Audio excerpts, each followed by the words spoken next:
పాశములు పట్టుకుని కర్మపాశములతో ఎప్పుడు ఇంకా నేను నా వాళ్ళు అన్న తాపత్రయం తెగి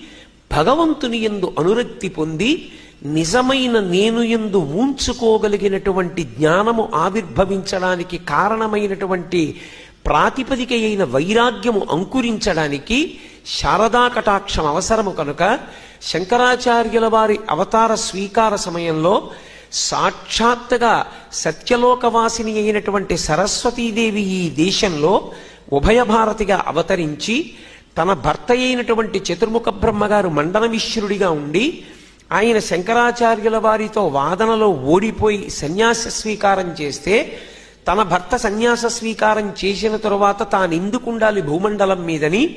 ఆమె తిరిగి సత్యలోకానికి వెళ్ళిపోవడానికి ప్రయత్నం చేస్తే వనదుర్గ మంత్రాలతో కట్టి తీసుకెళ్లి శృంగగిరి ప్రాంతాన్ని తపోభూమిగా నిర్ణయం చేసి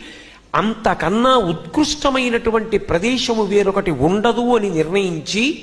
అక్కడికి తీసుకెళ్లి సరస్వతీదేవిని చందన దారువులోకి ప్రవేశపెట్టి ప్రతిష్ఠించి తదనంతర కాలమునందు విద్యారణ్య స్వాముల వారు దాన్ని సువర్ణమూర్తిలోకి ఆవాహన చేసి ప్రతిష్ఠ చేశారు.